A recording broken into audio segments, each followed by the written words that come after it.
as well. I don't know if production we could get a look at that. The hex core conditions for air. Engage. Looking towards the mid lane. Rhythm is going to get caught out though. There are too many members of Rise here for him to survive. It's a nice pickup. It wasn't a shutdown. No, there is Drake coming up in 10 seconds though, which means Rise might be able to pick up their second. Snilla goes over the wall, able to flash away as well. The timing on that is so good. And for those of you who don't know, somehow, Snilla has been around the block. He has been involved in competitive since 2019. He has played, and of course, in the now deceased NLC second division many, many times. This is not a player that you can just write off out of hand as the dragon is being taken down. Encore over the top. Chimera takes some damage, but nowhere near enough as the turnaround coming through. And this is a fully upgraded Victor. Look at that Arcane Storm growing and growing with each body that is fed to it. Keeps on stacking forward. Seltsam cannot make his way out. That's already a double kill for Air. Makes that a triple. 807, 25 stacks on the Medjais, already with the upgraded boots coming out. The Spellslinger shoes giving percent magic penetration on top of the flat magic pen you get from Sorc shoes. It's a horror right here. This is just insane, and it feels a lot less one-sided than the previous game did, simply because Rise are able to pick up some scrappy kills here and there in a way that we didn't see previously, but make no mistakes, Venomcrest are in firm control of this game right now, and we haven't even gotten to see full 5v5 team fights yet. I think we will get to see one in a couple of minutes' time, which is very exciting. But you said it perfectly, right? Victor can step up, drop the ulti right here, and just wreck whatever is in front of you. The Blackfire Torch already gives Victor such a massive bonus. The Medjais is just the nicest little bit of icing on top of this cake. You're going to see Karma go towards this Herald right here. I don't think you're going to get any sort of response. Obviously, Sejuani is in the bottom lane, and it just feels like the map right now is being run overall by Venomcrest. Whereas they do obviously have the lead in terms of the Drakes, but they're down by such a large amount of gold at this point. That's 9k at just 18.5 minutes into the game. That is a chasm between the two. Be interesting to see how that gold split is going, because obviously there's a ton of gold right here into the mid lane on Air, but it's not like anybody else is doing poorly. Shimion forced to flash away as Venomcrest looking to pressure that tier 2 turret in the top lane. Shelly gets dropped as well. Chimera taking a lot of damage, but Shimion doesn't feel like he can commit to it.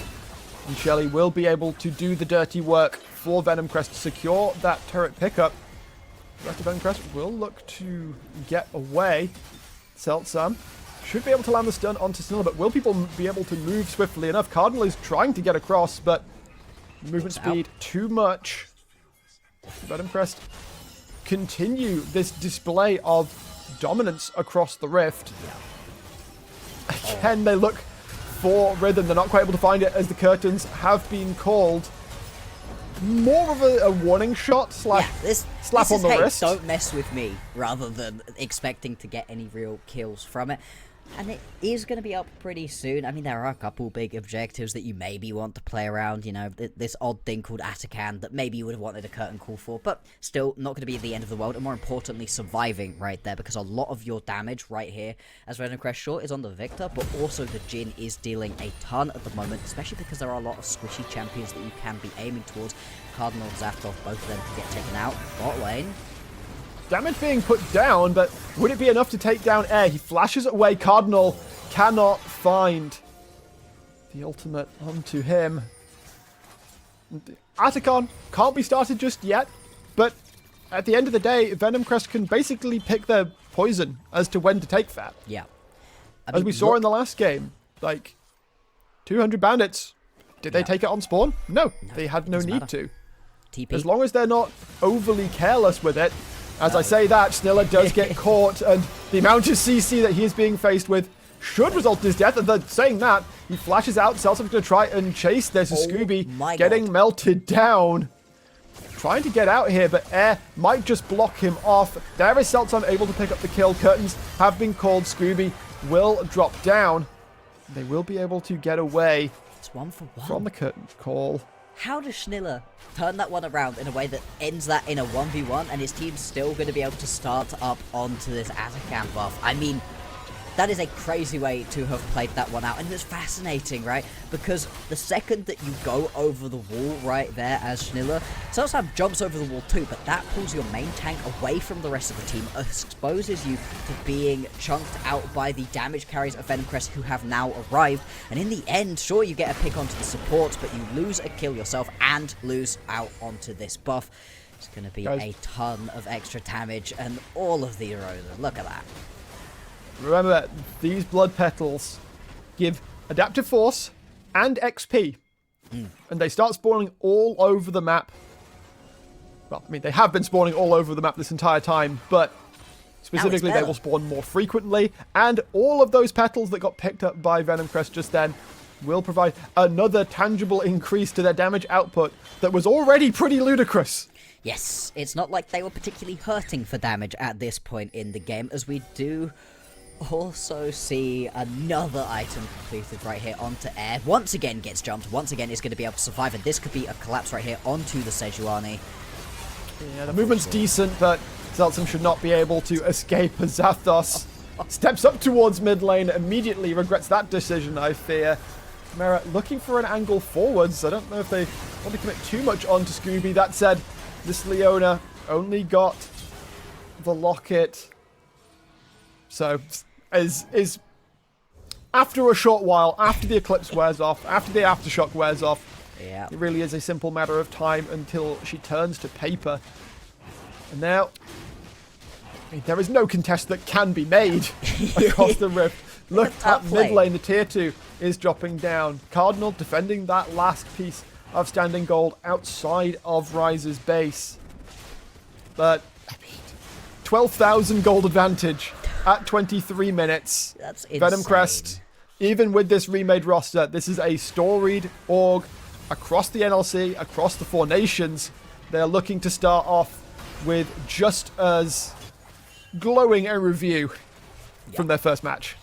And this is what the current patch is right here in 2025 League of Legends. You win the early game, you're in a good spot, but gonna get jumped right here. Survives for a decently long time. Is relatively tanky on this. He's gonna drop eventually. Taken out eventually. That is gonna be a good kill. But really, Buster's not been a particularly big part of the game so far. Has done good things for the team in terms of pressure. Gotten a lot of towers picked up. That has kind of been the extent to his contributions so far. Hasn't been getting involved in quite as many of these team fights. We'll have to see if that changes once he respawns in, just about 30 seconds time. Right now, though, it looks like Venom Crest, they're hankering for blood once again. Jumping right here onto this poor Sejuani. Yeah, Zeltsam will fall again. As you said, building a more supportive way, which means not as tanky as a Sejuani could be. And even if it were full tank at this point, you've got so much shred. I mean, look at this Victor. Yeah. Spellslinger shoes on top of a Void Staff. That is on top 40 of odd percent, like percent Magic Pen, and then some flat Magic Pen on top of that. It's horrific trying to stand up against this Victor. Right now we can see that they don't even necessarily need him to be able to deal the damage. You can see right here Curtain Call coming through. Scooby's going to try and body block for Shmeon. Shmeon should have made it out okay. That was a 50% health Leona, but I mean, when you've got this many kills I love and League of Legends. LDR on top of that, I think Venom Crest just walk in at this point. Yeah, 25 minutes onto the board. Surely. I say that. They push the wave in. They are going to respect. Baron this has is just Venom Crest spawned. through and through, though. This is the way that these teams play. They don't like to over-push. They know what to take, what to do, and when to stop, when to back off. I'm liking the fact that this next Venom Crest roster that we're seeing right here in the 4 nations... Staying true. Yeah, exactly. Staying true to the ethos that this organization likes to play with, playing in the Venom Crest way, and is just as talented as previous rosters have been. Always good to see the Serpents doing well for themselves. And in this game, I mean, doing well is a massive understatement. 53 to 39,000 gold. I mean, the dragons are even. That's We're really looking for bright spots here. I I just got to put it towards the mid lane, though. This Victor has been played fantastically well. I wonder if he took the 1v1 personally, losing that to Cardinal, looking to air out some grievances, perhaps, on the Rift. 9-0-1. 11, rather. Although, I think that number will continue to go up and up as Scooby found out in the jungle, dominating there for Rhythm's Jhin. Actually, not in the best of situations. Shutdown is picked up by Cardinal, but the Arcane Storm is already blazing. Shmion trying to get away. It's a Quadra. Give him the Penta. Rhythm in the second game of the split will be the first one to rack up 5. Oh my lord. Venom Crest just styling right here on Is that Rise. a fail? Hang on. Is that a fail, actually? It's a Jhin. Quadras are clearly better. It's a Jhin. Yeah. True. Not gonna be quite what the Jhin would have wanted. Memes aside, though. Massive hats off there to Riven. Because Rhythm was abandoned for the majority of that early game. Was sat to sit by himself. More pointedly, Snilla was just not needed in the bottom lane for a vast majority of that early game. Like, obviously, Zathos is a support main. Comes in trying to play AD carry. And, well, Rhythm didn't get to, like... I feel like Rhythm was basically just kind of warming up in bottom lane, and then as soon as he walks out, able to do disgusting amounts of damage, frankly, although when you compare it to Air, it's like, Jhin damage, yes, very nice. Victor damage, it's, I'm sorry, what? Yes. And this is coming from a Victor main. Yeah, both of those champions were popping Champ's off. not fair. And I think it's very interesting to see that the way that Air got a lot of those kills wasn't through the individual 1v1 matchup like we expected. We didn't think there was going to be anything going on in that mid lane matchup. Instead, was roaming around constantly alongside Snilla, getting involved in every single kill up until I think about the 16 or 17 minute mark. It wasn't until we saw solo kills in the top lane and bottom lane that those two weren't involved in every single kill we got on the Rift. And I think that's what you really need to take away from these first two games that we've seen today. The teams that are playing together, that are roaming, their supports around, their mid laners around, getting to these fights with multiple members and being able to play around number advantages are having a much better time of it. So obviously it's very tricky to be able to get that done. You have to win your lane matchups to be able to roam around like that, but massive congratulations right there to Venom Crest, because that was a very impressive game. It was. And good to know that, you know, Venom Crest old, Venom Crest new, at the end of the day, it's still just Venom Crest living by the mantra, I suppose, that this organization has come to foster, with a very, very strong win off of their first match. And I mean, look at that there, at this replay situation. It really just emphasizes that point. Snilla played so nice. Yeah, but look at it again. We were talking about numbers advantages. Yeah. There was already a fourth member here because Air roamed down ahead. They already knew what the play was as Ingo Snilla so good drags them together. And then I felt like Bust coming in was actually just more of a formality than anything else. Yeah. You just had to get everybody involved in this situation, and a ton of kills go over. Snilla does die at the end of this play, but as a rel, your job is done. You are more than happy to take that death right there. And it was just that fight really encapsulated what was up with Venom Crest right here. I think the two teams that we've been able to cover so far today have really shown what you can do when you play as a full 5 unit. And obviously it's early on in the split. Teams haven't been playing with each other for very long. It's going to get better between everybody else. But these two teams already seeming to have that down is very exciting. And also ban Skarner. They did that. The question is, does Victor need to just hit the bench as well?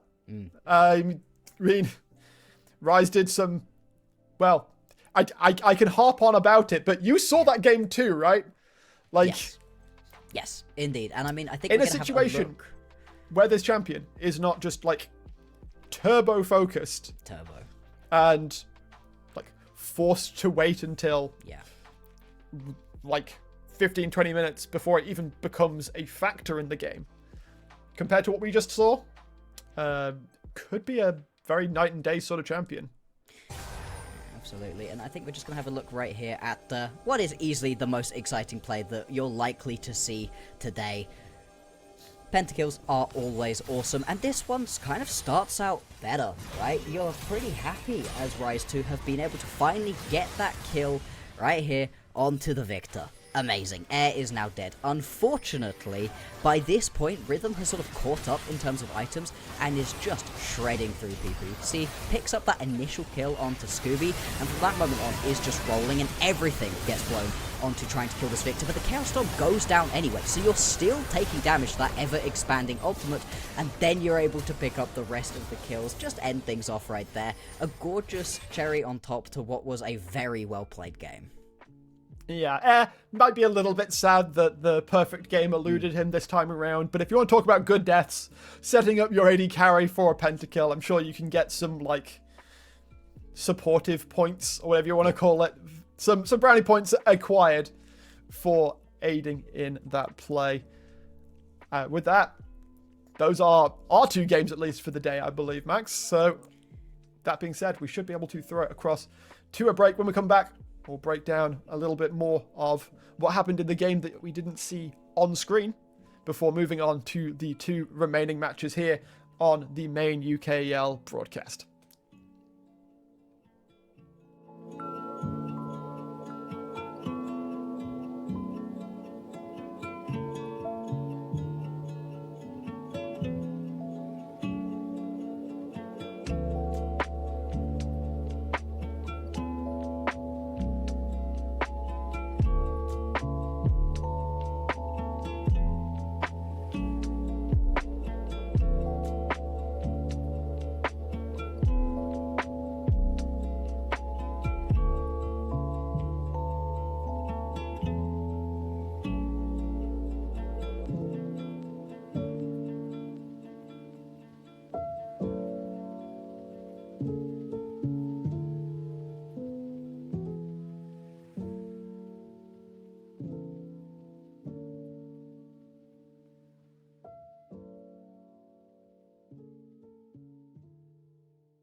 Hello, everybody. Welcome back to the Four Nations. It's time for game number 3. We have just had the conclusion of the second round, and to update everybody on the main stream, Nuclear Vikings just defeated Good Chi on that second stream, so congratulations to them. But the day rolls on, and we have a pretty exciting matchup here. We've got some known quantities, some names we'll all remember. Broad and Friends versus Paragon. My name is Trajan. Quickly, I'm joined by Rory B and Shibby on the desk. Now, this matchup is very interesting because Broad and Friends, let's talk about them first. It's already a team that we know, right? It's an organization that we know, and it's stacked up with players we also know from other teams. So, Rory, why don't you introduce us a little bit to what the Broad and Friends roster building strategy seems to have been this time around? Right, so this Broad and Friends team is basically the imposter roster because they've grabbed players from Verdant, they've grabbed them from Ruddy and slammed them together. They've got the top two from last split, the top two teams, players from last split, slam them together and hoping from the best, really. We've got some very exciting players. Bear Tree brings out a lot of interesting picks in the mid lane. Akers is always a bit of a loose cannon. You don't know if it's like a Camille or a tank Jace game that we'll be expecting. And also Jamsu is just such a good Thresh player that I think we should expect a ban going towards him or a very early pick if it's available. Yeah, absolutely. There's so many players on this roster that you can draft around, that you can build a roster around, that you can rely on to win you games. It really is, dare we say, it's a little bit of a UK super team at this point. Considering the success that Verdant have had with these players, that Ruddy Painkillers have had with their players, there's just so much quality and proven championship winning material on this team. We really do expect big things from them. But Shibby, if you had to pick out any part of this roster, is there any part that you think is going to be particularly important here? Do you think it's an all-round package that I kind of feel it is, or do you think there's someone that actually stands out? It almost feels like there might be, when you say the word super team, it might be too many cooks in the kitchen. Who is gonna play the utility? Is it Akers on Orin duty? Is it Sin on Ash? Somebody is gonna have to take the short end of the stick, and that's one of my issues with these kind of like compiling super teams. But for me, the big focal point, I think, for this Broad and Friends team, it's hard not to talk about Sin and Jamsu kind of as a unit, right? Because of how good they are, because of how dominant and like well they've looked throughout the splits of UKEL. If I were to give my dark horse, I think Tofu can run some kids in the jungle. I think Tofu, very, very good jungler in his own right. And, I'll be hard pressed to see, given the changes we've had in the season, if Tofu doesn't have an impact. Like, he should just be one of the better junglers this split. I'm calling my shot right now. Yeah, I think we have no reason to doubt that. That's for absolutely sure. I think when you slam the first and second place teams from Autumn together, we're expecting to have a pretty solid formula here. Yeah. But yeah, I think Sin and Jamsu, if I had to pick one out, I'd pick the same. I think Sin, I don't remember who actually ended up as MVP last split, but Sin was my pick, and before the split before that, Jamsu was my pick. Like, these guys are just such proven quality, and they're so well trained together, right? They've got so much history, like playing several splits together, and all of these players have become like friends and have chemistry and have built synergy between them. So we're expecting this team to hit the ground running. That's absolutely for sure. I do also want to flag up Bear Tree in the mid lane, though, specifically coming from Verdant, as someone else who was in the kind of MVP conversation. This is someone from my Celtic heritage as a Scottish Irish person that I'm always going to end up bigging up wherever possible. But we'll see if anyone can really stand up to Brody, or if it does work as well as we want, right? We love to see the absolute maximum come out of them, but we'll see if that's the case. Now, their opponent across the Rift is Paragon. Everyone knows Paragon, everyone loves Paragon, but this is not the same Paragon. Rory, tell us a little bit about the Paragon roster instead.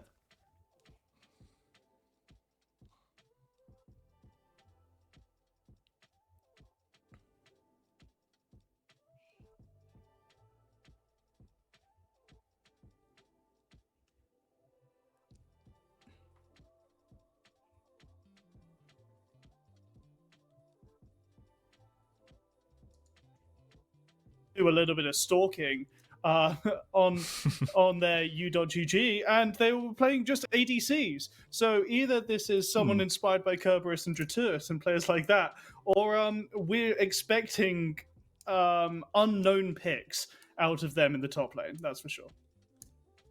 Sure. So we'll see what the strategy coming into this one for Paragon is. But we do have some, some new names here like Legend, like Rift General, but we do also have some known quantities. We'll get into them a little bit later, but for now we have the 1v1. And you're absolutely right, Rory. That is a Bard for Soren J going into the Akers Rumble, and Rumble is a kind of a famous 1v1 terror in the top lane scenario at least, but the Bard is certainly a little bit of a deep cut, and I'm wondering if anyone is familiar with this matchup. So I can tell you, I'm very unfamiliar with it. Thanks for chipping in. Yeah, just to confirm, I don't know what's going on right now. But you know what? It's death by 1,000 cuts, Bard, right? You're not going to win by killing them. You're going to win by sustaining them. You're going to win by getting 100 minions. Like, this is Soren J. Death by 1,000 cuts. You're not going to be able to do anything Akers. Unfortunately, you're not going to get a kill. You're just going to fall asleep on Howling Abyss eventually.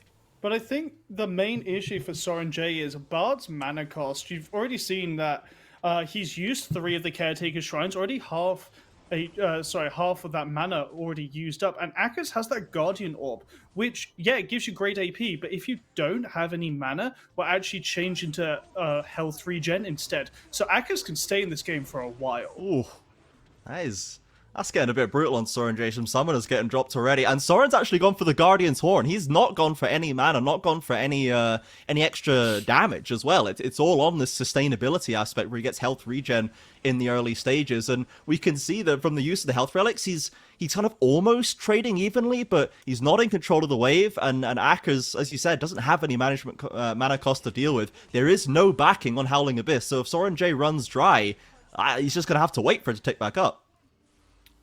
It's also emotional damage, right? Imagine Soren J wins with this. Like, how do you even play the game if you're you probably FF you that can. one, I think. Yeah, if you're Brods, your you team's probably making FF fun again. of you. Chat's making fun of you. I'm making fun of you, and you know it's bad if I'm making fun of you. So you better not lose this, Akers. It's Bard. It's no mana Bard now. Yeah. He's officially It's The just like, what scenario are we you're doing now? describing is one I once lost into Samira Jungle, and I kind of had to just get up from my computer and take a bit of a walk. Yeah. Does Bard get mana when he picks up Chimes? Because his mana is suddenly massive. I believe so. So is that the reliance here, that it has to get enough But Chimes? they have to be on his side. Yeah, they have to be reachable, and Akers has put mostly full lane control with Soren kind of sitting under his tower. So, Health CS, is even. Pretty Nearly, even. though. Yeah, health and CS Yeah. is even. Just who hits It's 100 holding on to... first. It's just enough to be like, maybe Soren J is in control of Uh-oh. this as the ult comes down. Oh, Bard no, he's dead. waits He's it dead. out. He's Portal? Soren's got to die here, right? On Yeah. auto. Ah. Okay, there it is. Well, he was just close enough that I was like, maybe Soren actually knows what he's doing. Maybe there is some sort of maneuver going on here, but ultimately it was just a level 6 angle. So, side selection secured by Broads. They do not have to FF the game, losing to Bard in a 1v1, so that's a great start to the season for them.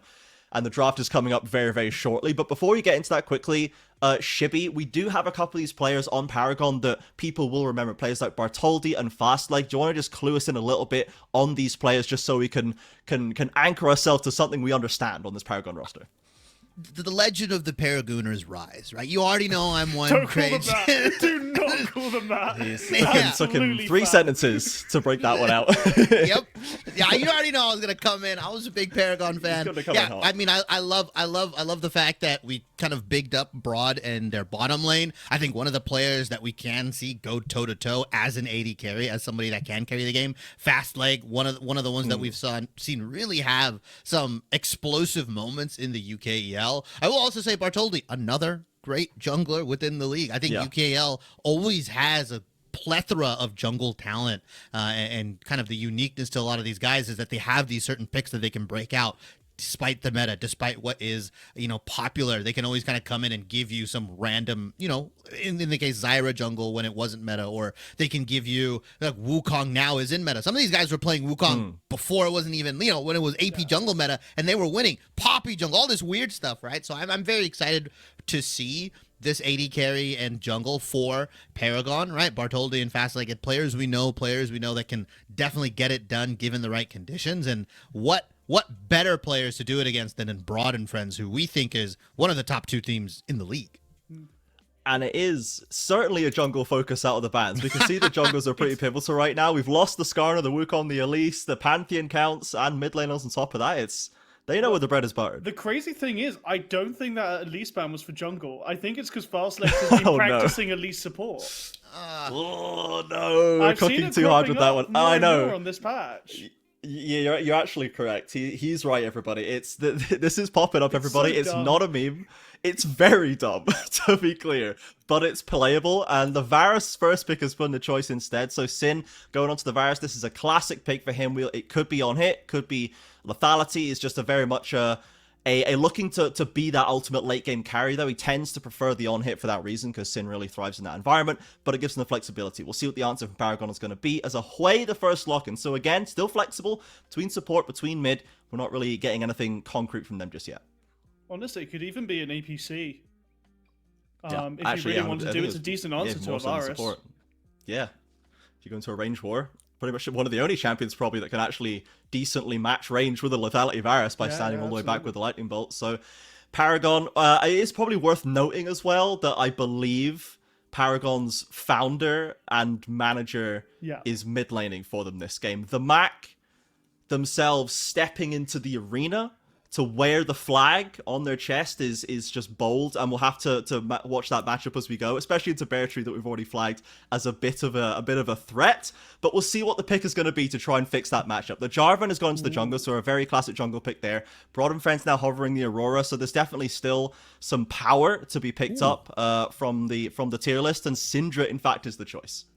I actually prefer this, especially into something like the Jarvan. You have the ability to kind of stun them and shove them away when they go for that flag and drag combo. I think obviously Aurora can just go invisible, but has a much more, I would argue, telegraphable play style, right? That Paragon can kind of be like, okay, hey, we know that they're going to set up for this between two worlds, right? It's not a new champion anymore. It's not something that's crazy. While on the Syndra side, you know, Fog of War, you have a lot of burst potential, especially into an immobile mage like Hui. You could pair that up with a jungler that provides a ton of CC, which this Poppy could do here. Really mega pick into the Jarvan. You can also still flex that to support if you'd like, if you see a jungle matchup or if you see a jungler on the board that you really want to take here. So Broad and Friends have only really kind of carved out their mid laner and their bottom laner, but this Poppy could still go support and still find a ton of value.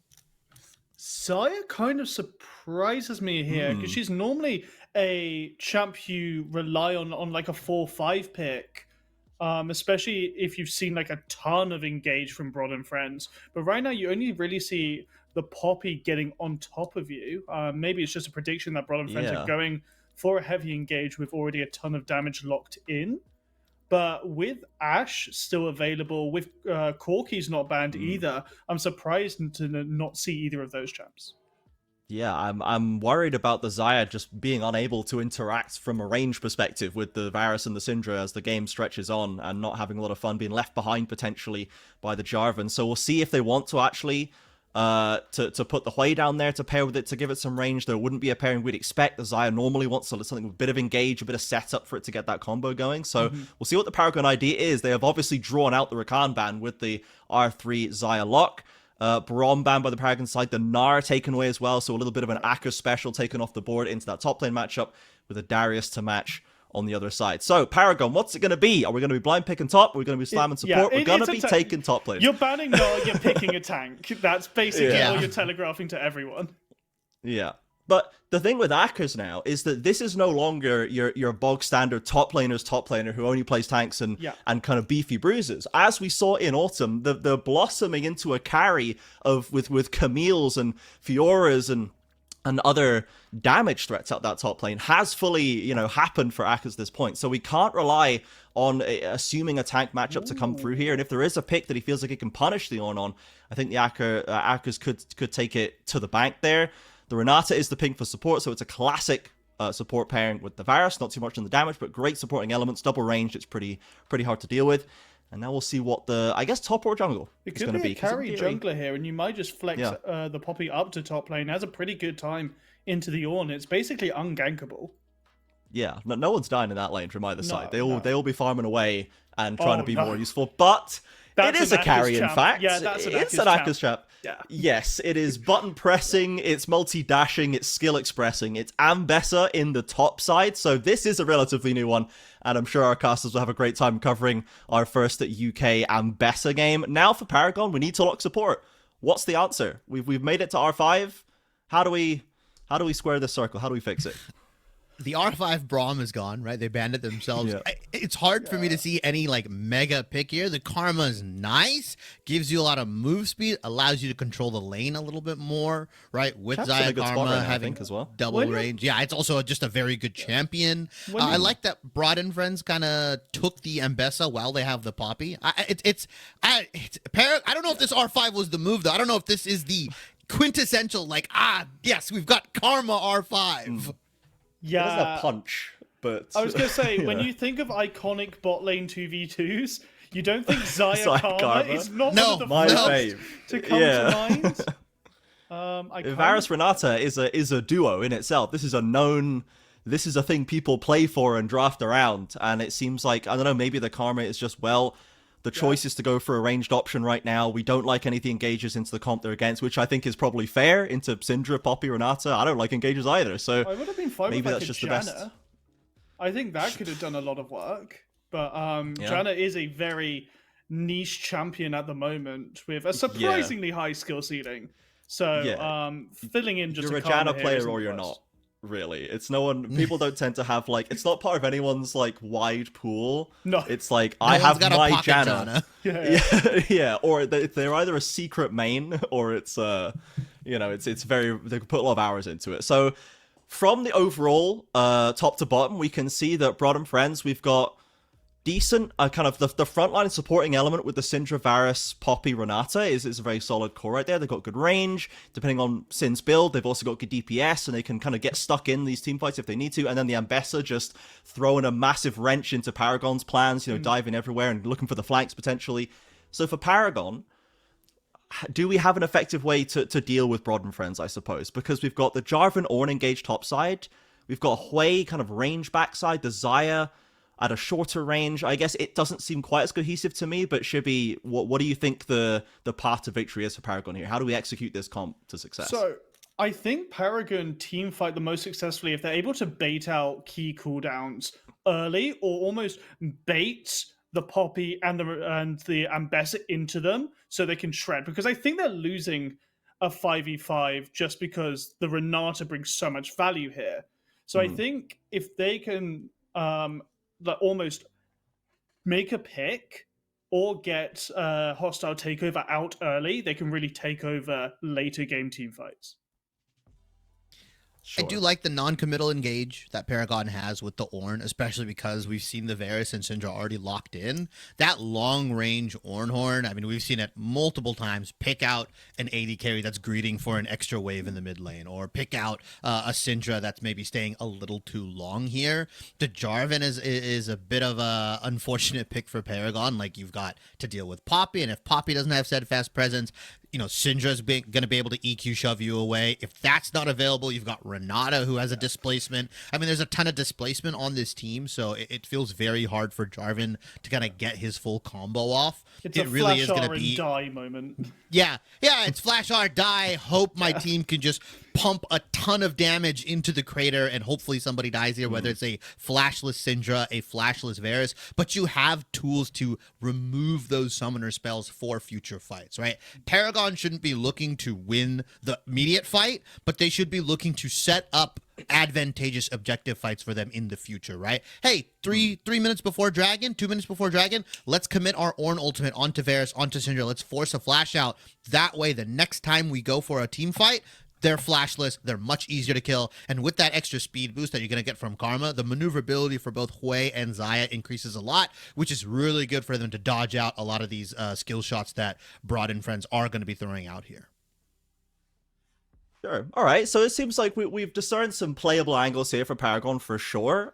We will need to keep an eye on that mid lane as a potential weak spot. The Hui obviously allows the Mac to play from range. However, and just do the Fisher wave clear, stand back, Fisher wave clear, and just try not to engage with that part of the game. We'll see what the approach is going to be from the Paragon owner, or if it's going to get stuck in. Who knows? And we'll see how that goes against Bear Tree. But for now, the last thing I want to ask, and this is a new thing, that they've given casters and analysts desk extra juice in that kind of pre-game section, because now we have feats of strength to talk about as a strong indicator of how the game is going to go and who you're going to play towards. So Rory, when it comes to these 3 feats, first blood, first tower, and the first objectives, which team are you favoring to end up with the shiny tier 3 boots? Who do you think is going to have more control over that early game objective taking? It's really hard because when you're locking Jarvan, you're basically saying, I'm getting first blood.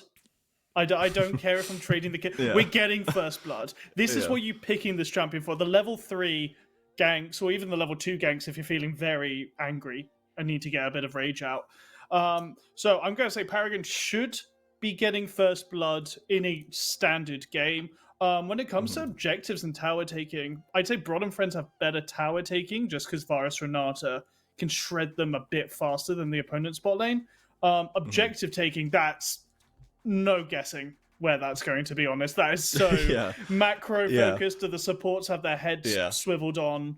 It's really dependent on a lot of things. And when you can steal one grub kind of semi by accident and then spoil the whole strategy for the other side, it's definitely hard to predict that. So let's quickly get actual predictions from both of you before we throw it over to the casters. Rory, I'm gonna force your hand and say who gets the feats of strength and who wins. Okay. I think Broad and Friends get feats of strength and they win. Sure. A clean sweep snowball into the victory, I'm perhaps. Gonna say Shibby? a 28-minute. 28 minutes. That's That's decently specific. Well, we'll save it. Every production, save that. Okay, Shibby, feats of strength winner, and I guess a timestamp because Rory's thrown the gauntlet down. So. Yeah, unfortunately, I'm not really a contrarian. I just have to agree with Rory. Like, it should just be, Well First reasoned, and sir. second, what can you do? Yeah, this is the thing, right? This is how this first week is just gonna go with this team. Like, I predict them to win always until they don't, pretty much. Yeah, it's a super stacked team. I also think their draft is very, very good, right? They've got all the answers, or most of the answers, to Paragon's picks here. I will say it might actually end a little bit sooner. I'm going to go for a 26-minute game, right? I'm going to go a little bit lower. Baron spawn and end.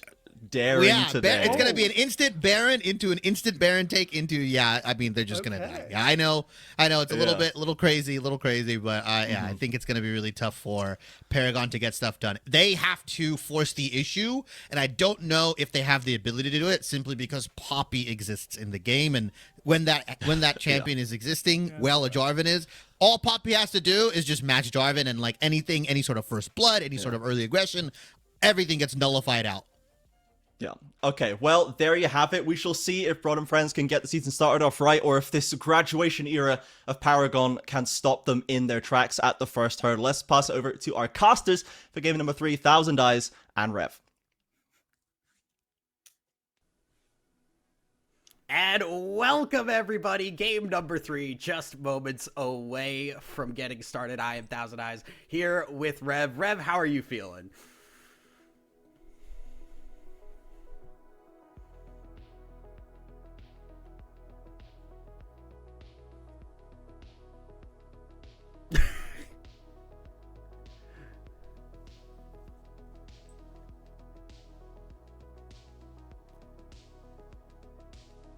Having a couple of audio difficulties here, but we should be getting them fixed, getting underway very shortly here. See if we can get Rev back involved. Hopefully not too long.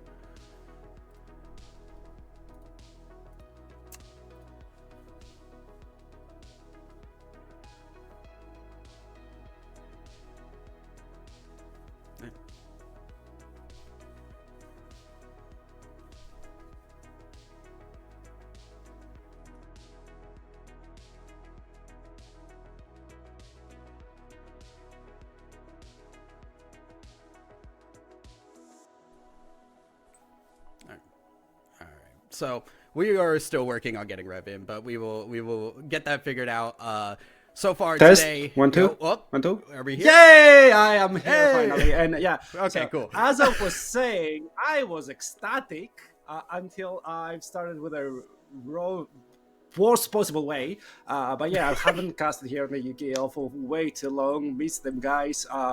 Love the banter in the chat. And honestly, I'm here to see some bangers. And because I am a contrarian, I do not agree. Okay, there's a saying in Greek, which says a cuckoo doesn't bring spring, and I'm gonna apply the same to a poppy. A poppy doesn't bring the spring, and I think that having a Norn and a Jarvan into two immobiles can actually win you the game. Come at me, Trajan. Come at me, Shabby. What are you gonna do?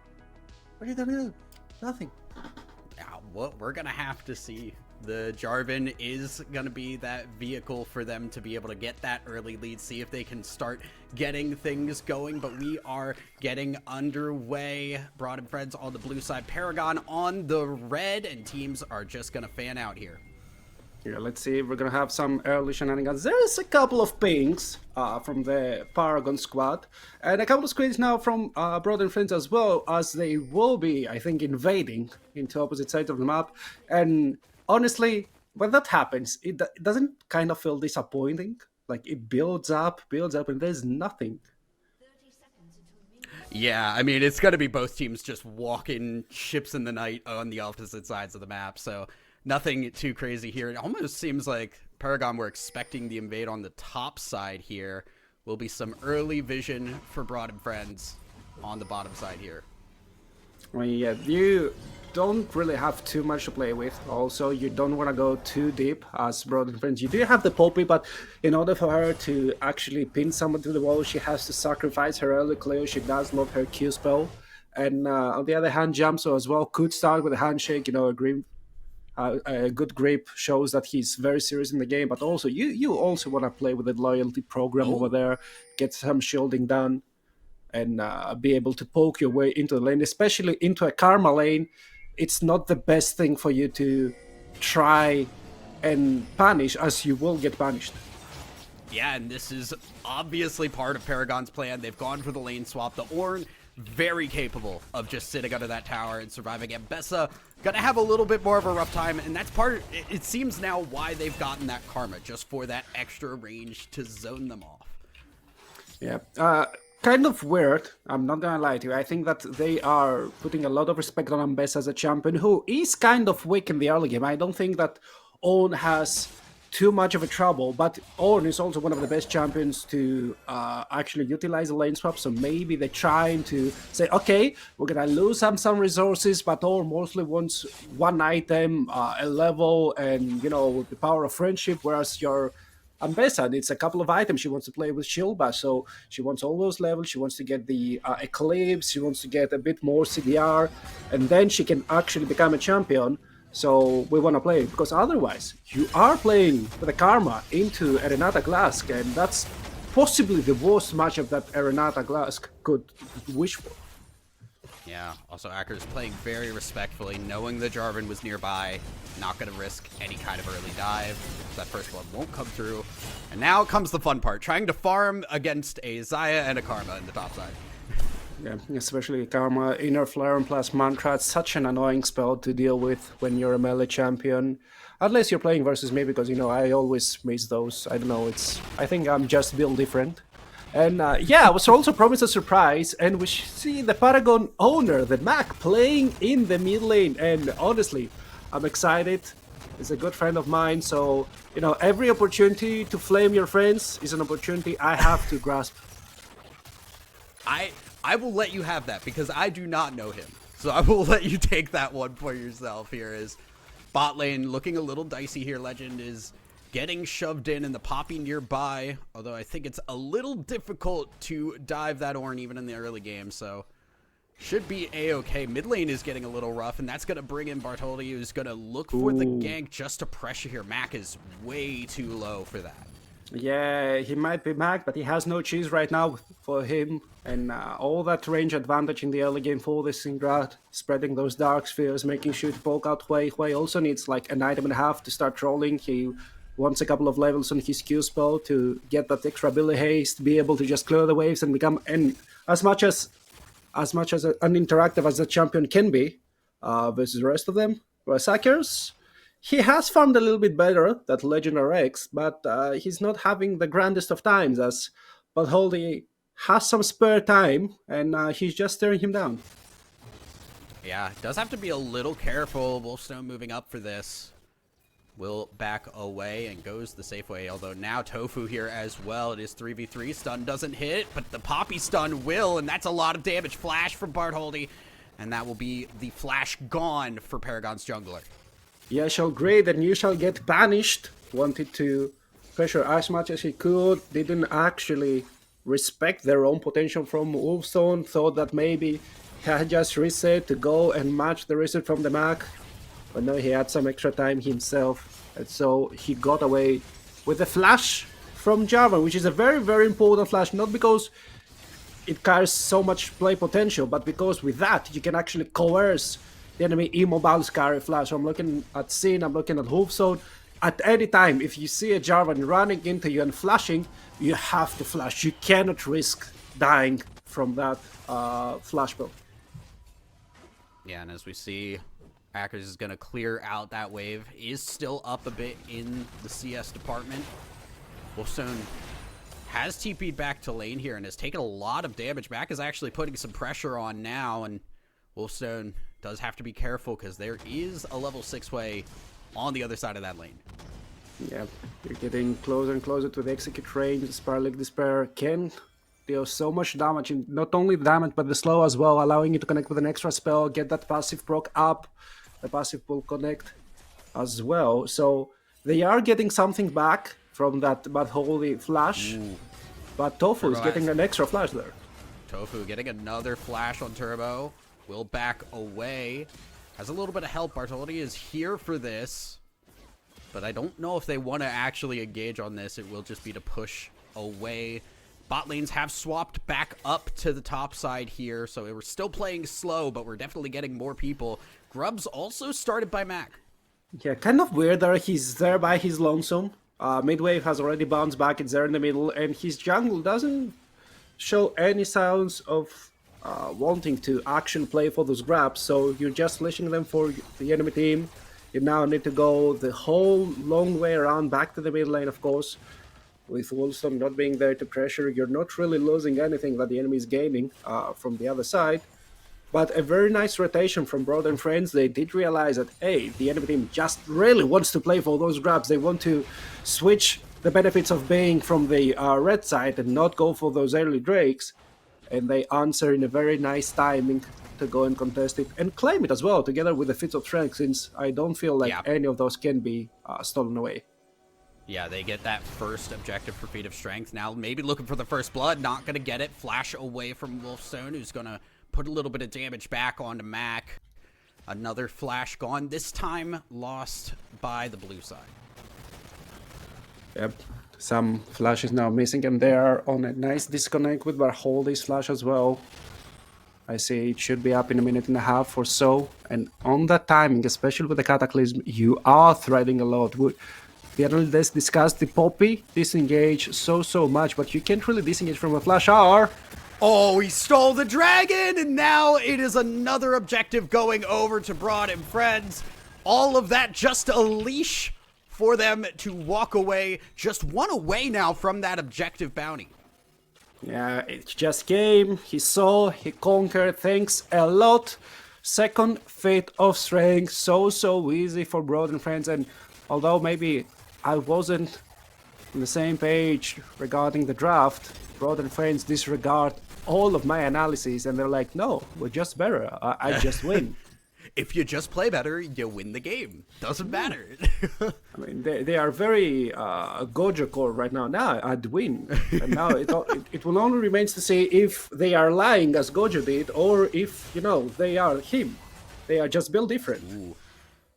Topside, with that change, with both the bot lanes matching each other, means our top laners are matching, and that is not great for the Ornn, as you can see. Legend getting taken to half HP. Possibly? No, okay, we're just going for the proxy farm. I was gonna say, we are not diving the Ornn. I mean, he's level 6. It's very, very dangerous. If anyone has watched any Go to Ono TPs, they already know the one-shot combo Ornn plays with the max HP spells, and as I like to call him, he is the best tank mage assassin druid in the game. So he can do anything, and he's worth it. What Ackers can do is actually collect those plates, collect those waves. Very nice proxy, by the way. He can escape from Batholdi. He has the flash, and if Batholdi shows his face topside, you bet yourself that Soren J will get dived. Meanwhile, Tofu on the bot side, getting the cleanse out of Soren J. Had to respect that Poppy a little bit more. Also, under half HP here. The poke from the Varus is a little bit of an issue, but they will be able to hold the line as the time passes by here. We're waiting for another objective. Like we said, Broad and Friends are just one away from grabbing that feat there, and then we're just waiting on First Blood. To finish the objectives before First Blood would be impressive. I mean, imagine if you just get 3 neutrals. It's very LCK. I don't know, kind of boring. Like UKL have shown me better than that, but you never know. But Holdy flashes up. Doesn't get the stun. And now Jarvan waiting for the Poppy W to Ooh, end. nice Doesn't have time because the ult comes through now. Gets away. Does not have the flash anymore. But Maze survives Sin very low. The Hwei W not going to hit. And everybody backs away. Still no First Blood. Oh, they're tickling us, but they're giving us nothing more. And both of those teams were so close to get that First Blood. Now the Mac. Oh no, he's walking in the trap. Goes, hit stun, and that is just a dead Hwei. Can't be walking on that area of the jungle. First Blood now going over to Bond and Friends as well. Yeah, that's kind of like, if I'm not mistaken, that should complete the feats of strength. The HUD should update itself shortly. Yep, everything's grayed out on the other side. And those boots are upgraded from that moment onwards. It's not too much to play with, but it also we're still indicates... waiting on one more objective, Wait, which they're going to get here. oh, okay, Yeah, that's still fine. I mean, I was just a few moments onwards. Yeah, just ahead of the curve. I'm coping right now, and I say I'm looking at the future. Okay. Oh wait, Can never he mind. steal that one away, Bartholdi? I don't know if he got the grub here. No, he didn't. We'll have to see, and he's just going to die, which means the grub almost assuredly going to go over to Tofu here. Can they steal this away? This would give them the feat if they can grab this. Bond and Friends do get it. And now they've got the upgraded boots. Ornhorn coming through with the fight not looking good. They're just going to jump onto the Orn. Legend is gone. Ackers grabs that kill. And Bond and Friends are running through them. I mean, Tofu's just him. Didn't you see that play? Everyone saying that Poppy has close to zero mechanics. They are just plain wrong. Between the jaws of the shark, he flashes in, uses that pin to get away from the Orn, get away from the call of the Forge God as well. And all of that was in a 4v4 scenario, even 4v5, if we consider Jarvan being there in the start of the fight, as Sin was just by his lonesome in the bot lane, just chilling, getting first turret as well.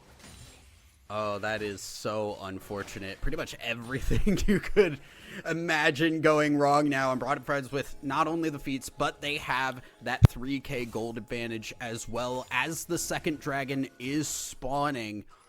So they have very much gained control of this game. Yeah, look at the gold leads as well. Maybe the jungle doesn't have any, but Jarvan isn't really your low... Wait, that was an ult? I think we saw an ult from the Mac. So for We sure, sure did. they're not gonna contest that Drake. I'm pretty sure right now. But yeah, as I was saying, Jarvan is not your average low Wacom jungler. He kind of needs all those skirmishing items, the Eclipse, the the Cleaver, the Starax. All of those items are his bread and butter. Without those, he's not really a champion. Whereas Poppy, she's chilling with all those high as damn base stats.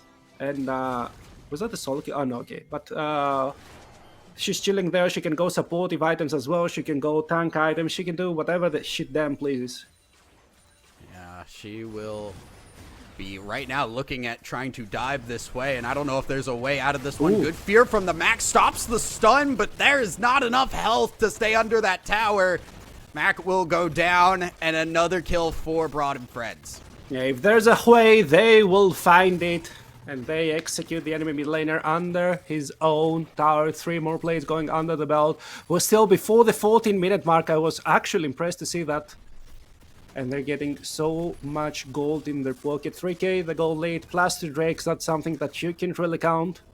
And now the Paragon squad are just praying that the game can get delayed as much as possible. So just Orn can upgrade a couple of items and kind of equalize the goal disparity.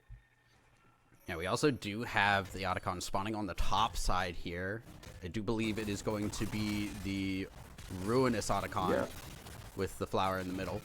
Yeah. Hackers making sure that making sure the damage is done here on top side, but there's a lot of champs coming up for Paragon. Can they make something happen? Ornhorn gonna stop the dash, but there's a couple more that can come through. Ult onto the Jarvan to try and get away. Oh my The God. No moves way, no way. are too good. Ackers breaks the ankles and gets back to the team. Yeah, that public execution was more like a prison break from Hackers. Gets the angle onto the Karma, just dashes away, shows how it's done. You killed me once, shame on me.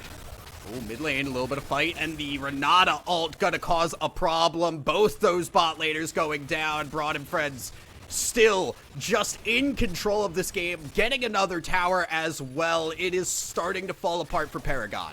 I mean, I didn't see the Nono getting drafted in that game, but that's the world's biggest snowball, if I've ever seen one.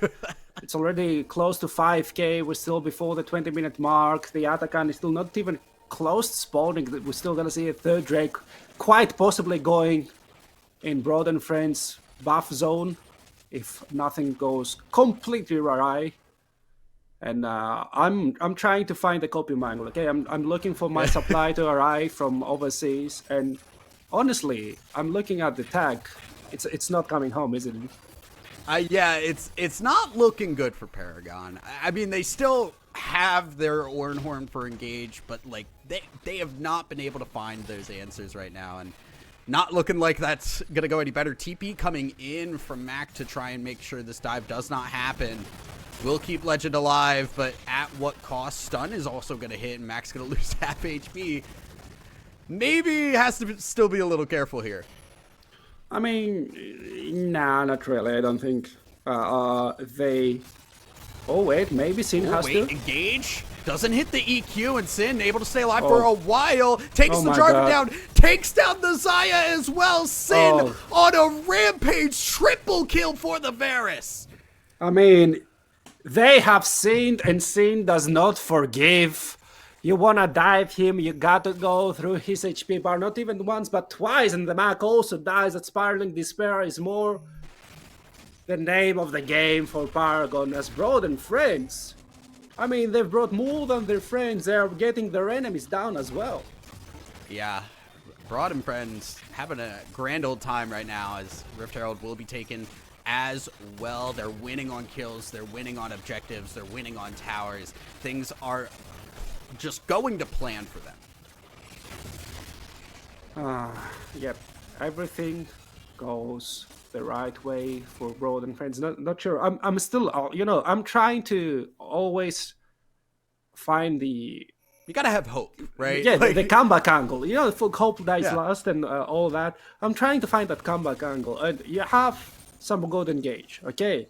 But in order to follow up on that engage, you need to have damage. And you can kill a Varus without a defensive item. Can you even touch Ambessa? Ornhorn does get used, teleport being used as well, and Bessa using that ult to try and get out, will get taken down this time. It is Legend that grabs that kill. Wolfstone coming in, lots of damage onto Bartholdi. Has to get away here. They cannot continue this fight. my- Big Poppy ult onto 3, and the EQ out from Bartholdi. They may need to live Legend to die. Will keep walking. Stun doesn't hit. Good dodge on that. They're looking for the re-engage here. EQ doesn't hit, and the Cataclysm does, though. Not going to get any kills. There is the Renata W to try and keep Wolfstone alive. Do trade 1, but it is a loss still. 2 kills going to Broad and Friends. Yeah, that was the best case scenario, and you still only got an even trade. I mean, they shouldn't complain. They are so behind, especially in the gold department.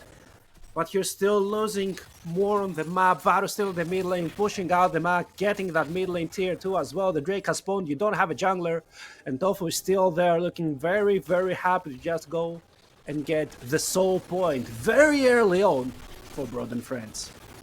And yeah, there's not much that can be done. Paragon just respawning now. Used everything they had in that fight. Only got a single kill to the 2 that they lost. it's just not working out. It feels like your best options here are just to look for picks, try and get something there, and that's what they were trying to do. But it takes so long to get these kills that the re-engage is just so threatening. And it's not only that, right? Because you don't see Brother and Friend just panicking. A lot of teams, even when they're ahead, you see one side of their map getting attacked, and they're all going straight in panic mode. They're like, oh no, we can't lose anything. We need to go all in there. They don't do the same. They stay calm. They're like, okay, how many members do we need to send there to defend that area? How many members do we need to overcommit to get a retaliation kill or something? 2, 3, Sin will stay in the mid lane, will move them up. And look, Jamsu he's right in the face of 3 people. He doesn't care. Dodge is out on the combo. Gives the thumbs up on the way out as well. Not worried in the slightest. Okay, well, maybe a little bit worried now. don't want to get a little bit too cocky here, but stun, and that is a dead support. Karma, no, stays alive. Turbo on the run. Now the Mac needs to flash as well. And again, the numbers advantage is good. Flash grab does not hit, but the Poppy stun also going to whiff. They're finally, I think, going to kill Mac. Meanwhile, on the top side, we've lost Turbo as well. They trade, get Ackers with the Cataclysm, but it's again a 2-for-1 trade in favor of Broad and Friends. Yeah, Ackers going a little bit too deep. They want to put respect on the Medada's name, but they're not wolf enough. Oh, nice flash. But Sorry needs to commit both of those spells to get away. His jungle still ends up dropping. The Atakan should belong to Broad and their company. They don't have a smite, but it should be really too risky for anybody to walk up. It does look like Paragon are thinking about it, but it is very risky. Ornhorn going to be used as well. The damage is being done here. Jamsu has to be a little bit careful. They're going to move in on this. Push away the Ornn. Can Zaya get in and try and steal it? It gets stolen by Mac, and now they've got the revives. Maybe that's what they need to get back into this game, but they've lost 2 already. They did kill Tofu in the process. No way, you're getting the steal. You talked about the smite. I thought it doesn't matter, they don't have a jungler, but they do have some damage and they know how to snipe. Mac steals away the Atakan. They still have 3 revives, and now they can actually do one reckless play, try to get a tower, try to get a couple of them, get some money back in your pockets, and maybe you're still in the game. I mean, it's the execute damage from the Hui QW. Just came in clutch there. Just like we've seen from champs like Varus, who can do the same with the WQ. You have that execute damage. It can be really threatening when you don't have smite. Good option for Paragon to be able to get in there, grab that, and at least get something going for them in this game. Now still 5,000 gold down, still 3 dragons down, but there's life. I mean, yeah, it's not like you got a Baron when you're behind. You didn't get that easy 1,500 gold grab back where it gives you a little bit of pushing power. You won't get your inhibitor pushed in. You need to do something proactive with that. Otherwise, it's just a buff gotten away from the enemy team, which is still very, very good to have. Don't mind it. But it's not like you're back in the game just from that. What it gives you is it give you a couple of extra minutes. Now we see an Infinity Edge getting upgraded. For Soren J, Legend also has his own item upgraded. We're waiting for more and more levels, and here's a reckless dive. Yeah, Cataclysm deep into the backline there, but maybe a little bit too deep. Does get that revive out. Poppy ult gonna try and come through. Tower will go down. Poppy does not send anybody away. Sin, low HP, needs to be careful. Yeah, still have a couple of those revives. Still trying Soren to get more. Ulting forward, can't get the kill through the barrier. Now Soren is way too far forward. That's that revive gone as well. Meanwhile, on the top side, we see a tower go down, 2 Ackers, and a tower on the bot side. So money's still rolling in for Broad and Friends, and they're still going forward as well. Ult from Ackers onto the Mac, and Mac will go down. Legend falls as well, and on the bot side, the Jarvan fell too. So it is another day in the park here for Broad and Friends. Yeah, I was getting excited for Paragon there, but Broad and Friends haven't said their final words while they were diving in the middle. top and bot were getting decimated, and then the crab movement as well, the pincer, to get the rest of Paragon out of the map. No more revives, no more gold. The gold thief just grows larger and larger since you've given away all those stars, giving away all those kills as well. And now the Baron spawns in less than half a minute, and without any more tricks in your sleeve, you have to do something as Paragon. It's your last chance to go back in the game. Yeah, it is looking dire, and for what it is worth, Paragon have found the answers. The Hail Marys have been there, but when you're always relying on Hail Marys, at a certain point, it's not gonna work. And at what point are Paragon going to have no cards left in the deck and watch everything fall apart? It really kind of feels like the question right now. I mean, it really depends right now, because in a couple of minutes time, I'll be either asking you, do you know any prayers to put down Paragon? Or I'm gonna be putting my best Tracer voice and gonna be asking, have you ever heard of Deja Vus? Because they have the chance to do the Vanish thing right now, okay? They are back somewhat in terms of map control. Like, they are still lagging behind in gold, but they have a couple of items more than they had last time. Oh, Turbo in trouble. Meanwhile, they're on to the Poppy as well. Poppy ult hits, but that's not the damage threat anymore. The Hui is here. Spiraling Despair will grab a kill, and the Mac happy with that one. But meanwhile, the base is getting pushed. They have to teleport back to stop the Ambessa. They do, but they get the kill. Can't get anything with it because they don't have the tempo. Syndra falls as well as we talk through that. So that is 2 members of Broad and Friends down. I mean, maybe they're still getting pressured, but I'm getting closer to getting that feeling of deja vu. You're getting Tofu out in a very critical spot. The time is getting bigger. No flash. Gonna hit on to the Varus. Damage is being done, but they don't have the damage threats, and Sin is definitely a damage threat. Pumping through Turbo, gets the kill, and now another one to Sin, gets the shield as well, survives for another one. Ackers grabs the third, a triple kill, now over to Sin. The last member is just Mac on the run, and I don't know if you're gonna get out of this one. Fear for a little bit of extra time, but there is not much time left. Mac falls and an ace for Broad and Friends. I mean, I didn't know you were chill like that, Sin. Still undead in this game. 9-0-3. He does whatever he damn pleases as he flexes on Paragon. Who said something about 27 minutes? Because we're right on time. Very British of them. A little bit early, even. It was 28 minutes, I think. But we're gonna see Broad and Friends close it out in mostly dominating fashion. Nexus will fall. Broad and Friends looking good. Outside of the couple of mistakes, things looked really, really good for them. I mean, it won't be the UKEL if you don't have like a couple of heart attacks, right? You are supposed to have the easiest game of your life and then throw it a little bit just for content. But in all seriousness, I really love that Paragon never gave up. They tried to find those angles. They found a couple of them and then tried to utilize them. But unfortunately for them, they were just too far behind, right? If you can't kill Sin, even if it's just with the Ornn and the Karma, you're doing something wrong. And what was wrong is the whole of the early game where they got completely Goomba stomped. Yeah, Paragon had some moments. They had their ways back into the game, and they did not quit for everything else that happened in that game. But we are going to send it to a quick break, guys. Don't go anywhere. We'll be right back just after this.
Welcome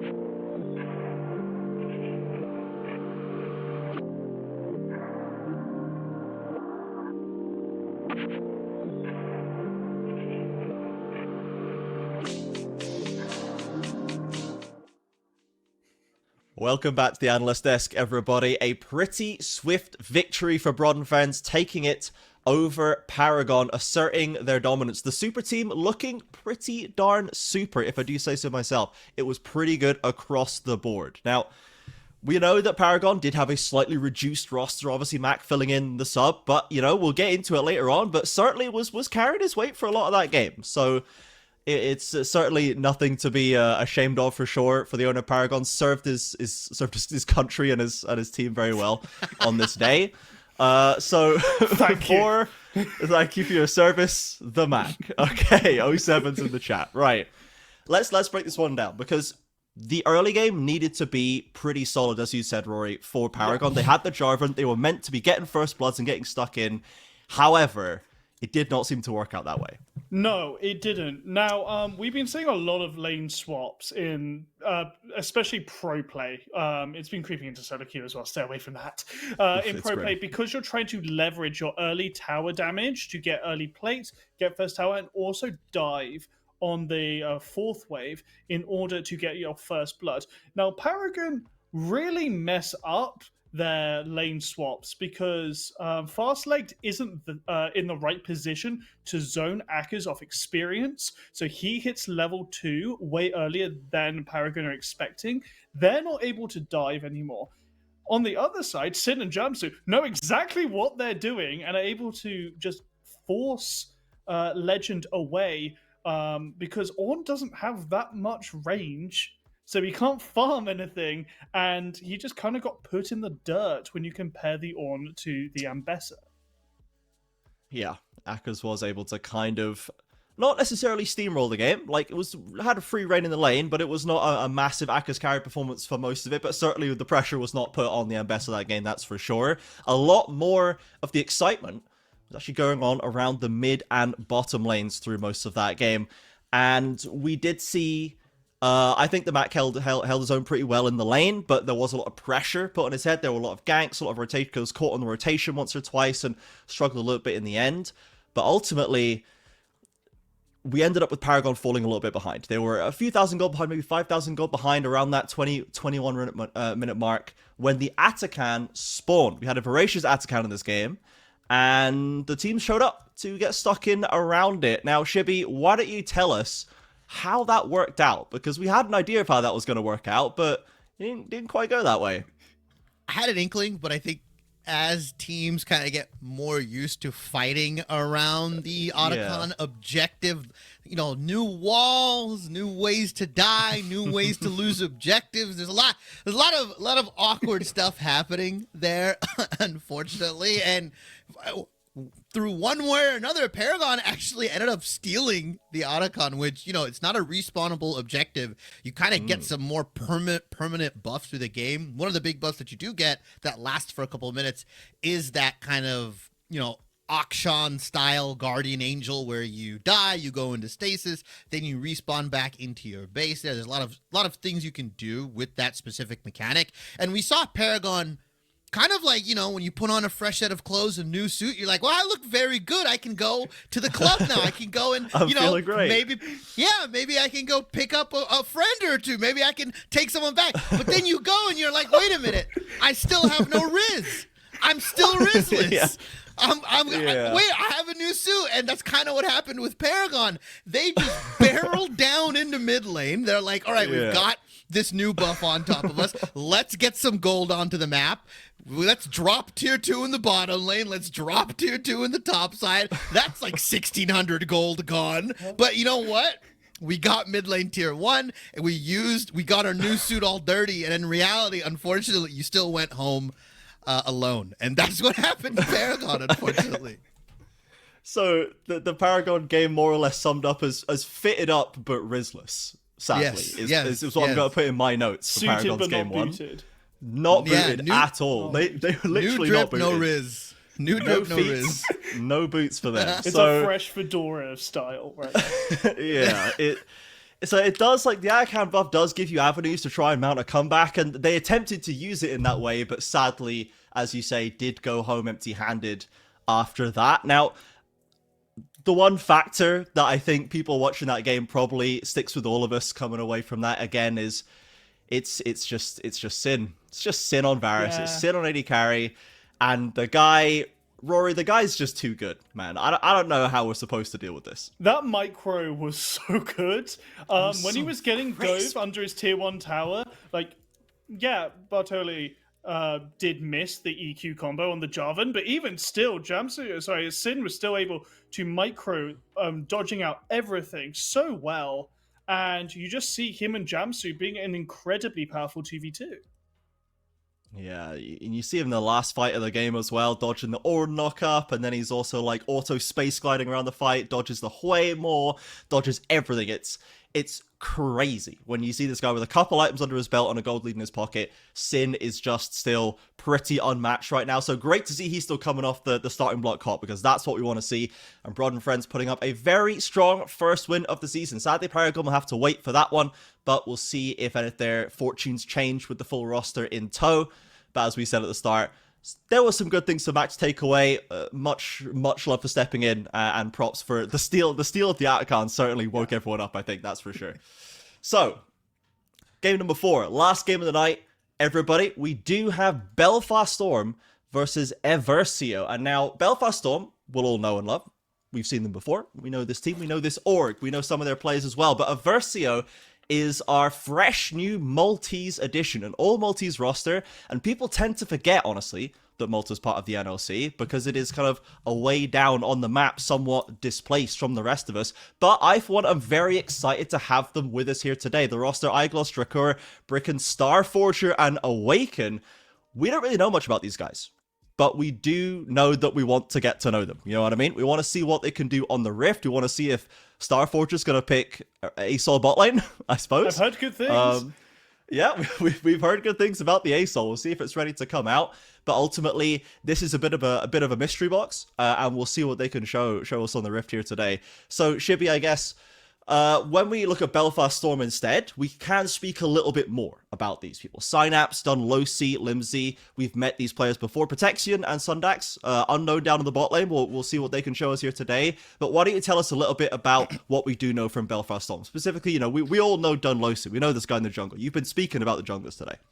Yeah, I mean, again, I've been saying UKAL, we always have a good plethora of jungle talent, and, you know, Dunlosi kind of fits that bill as well. A jungler that, again, explosive, has his own unique picks. I love the fact that in the UKAL, or in the Four Nations, that we've got these players that, you know, can play the meta, have their own champions, but when given the right conditions, given the right, you know, surrounding pieces, they can just pop off here. And I very much expect Dunlosi to kind of get things going here. Belfast Storm, a team that I think we expected more of a last split, definitely coming in, have a lot to prove, and no better of a tune-up game in theory than to play against the up-and-coming or the new kids on the block here.